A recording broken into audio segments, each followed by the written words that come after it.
नमस्कार दोस्तों, जय जोहार। मैं कौशल तिवारी और बिहनिया संध्या में आपका स्वागत है। लोकसभा चुनाव को लेकर राजनीतिक घमासान इस कदर तेज हो गई है कि न तो भाषा की मर्यादा को ध्यान रखा जा रहा है और न ही संवैधानिक शब्दों को। हालत यह है कि एक दूसरे के खिलाफ विषममन करते राजनेता को लेकर आम आदमी क्या सोच रहा है इसकी भी परवाह किसी को नहीं है। बात आप छत्तीसगढ़ में कवासी लखमा या चरणदास महंत का कर लें या खुद देश के प्रधानमंत्री नरेंद्र मोदी की भाषा शैली को लेकर कर लें, किस किस तरह के सवाल नहीं उठे। भले ही देश के प्रधानमंत्री स्वयं को गाली देने का रोना रोते रहे हों और वोट हासिल करने के लिए भावनात्मक रूप से जनता के बीच जाते रहे हों, लेकिन हकीकत क्या है? इस गाली गलौज अमर्यादित भाषा के लिए आखिर दोषी कौन है? क्या सत्ता पक्ष की जिम्मेदारी सबसे बड़ी होती है कि वह संयम बरते? आप कह सकते हैं कि क्यों बरते? जब चुनाव जीतना है हर हाल में तो फिर किसी को क्यों बख्शा जाए? लेकिन इस दौर में जिस तरीके का खेल सत्ता ने किया है वह हैरान कर देने वाला है। ऐसे में दंगों को लेकर पूर्व प्रधानमंत्री स्वर्गीय इंदिरा गांधी ने लोकसभा के भीतर जो बात कही थी 14 मई 1970, क्या वह सबक हो सकता है राजनीतिक दलों के लिए?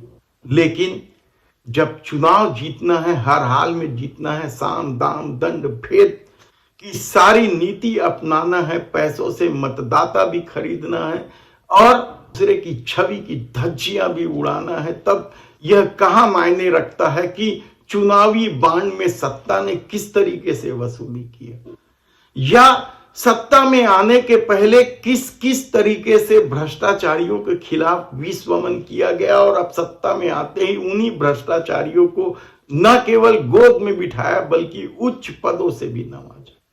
यह कहां मायने रखता है कि विरोध के स्वर को हर हाल में कुचल दिया जाए, उन्हें जेल में डाल दिया जाए? ये सब कहां मायने रखता है? लेकिन 14 मई 1970 को स्वर्गीय इंदिरा गांधी ने लोकसभा में अटल बिहारी वाजपेयी के सवालों का जवाब देते हुए जो कहा वह मायने रखता है कि इन गाली गलौज के लिए दोषी कौन है।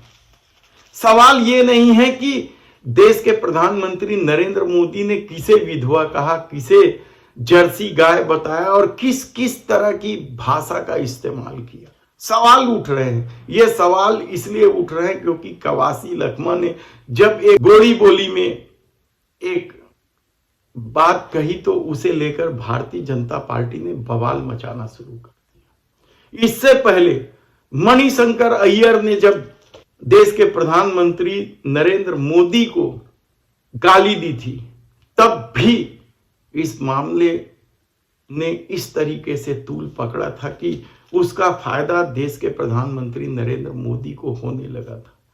चरणदास महंत ने भी एक छत्तीसगढ़ी कहावत या लोकोक्ति के माध्यम से जो बात कही वह भी गाली की श्रेणी में ला दी गई और उनके खिलाफ चुनाव आयोग ने FIR करने का निर्देश भी दे दिया। लेकिन क्या ये सब दोषी हैं? पहले स्वर्गीय इंदिरा गांधी ने जो लोकसभा में 14 मई 1970 को जो बात कही वह सुन लीजिए। क्या वह छोटा लड़का जिसने एक पत्थर फेंका दंगे की शुरुआत करता है? क्या वह एक व्यक्ति जिसने शायद पहली हत्या की दंगे की शुरुआत करता है या इसे शुरू करता है वह माहौल जो ऐसे भाषणों से जो हमने आज यहां सुना तैयार किया जाता है?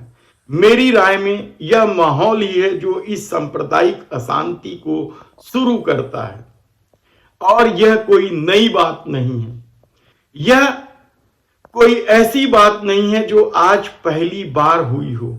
क्या यह केवल संयोग है कि जब राष्ट्रीय स्वयंसेवक संघ या जनसंघ, वर्तमान में जनसंघ को ही भारतीय जनता पार्टी आप मान सकते हैं, जब राष्ट्रीय स्वयंसेवक संघ या जनसंघ के लोग कहीं जाते हैं तो फिर कुछ वक्त बाद ही उस जगह के आसपास दंगे भड़क जाते हैं।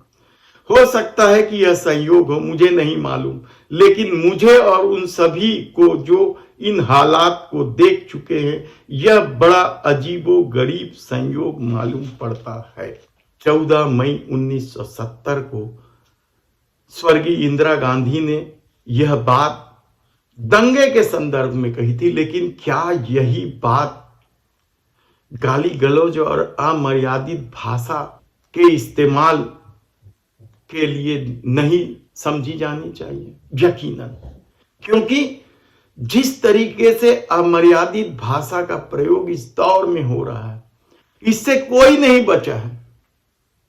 न तो देश के प्रधानमंत्री नरेंद्र मोदी, न तो गृह मंत्री अमित शाह, और कांग्रेस के नेताओं के तो नाम सामने आते ही हैं। इसके अलावा दूसरे राजनीतिक दलों के नेताओं के नाम भी सामने आते हैं। तब दोषी कौन?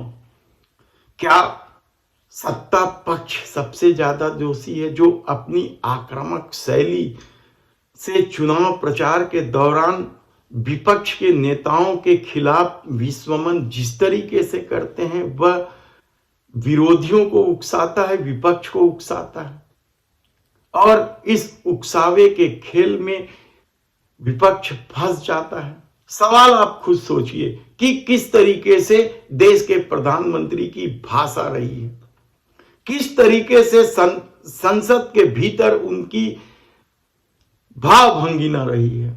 आप खुद तय करें कि दोषी कौन है। हालांकि हम फिर बता दें कि हम लोकतंत्र में इस तरह के असंसदीय, अमर्यादित, अश्लील भाषाओं के खिलाफ हैं और इसका कभी पक्ष नहीं लेते, लेकिन क्या ऐसा माहौल बनाया जाता है ताकि गाली गलौज और अपशब्द की भाषा सामने आए, उसका राजनीतिक फायदा उठाया जाए और असल मुद्दे से लोगों का ध्यान भटका दिया जाए?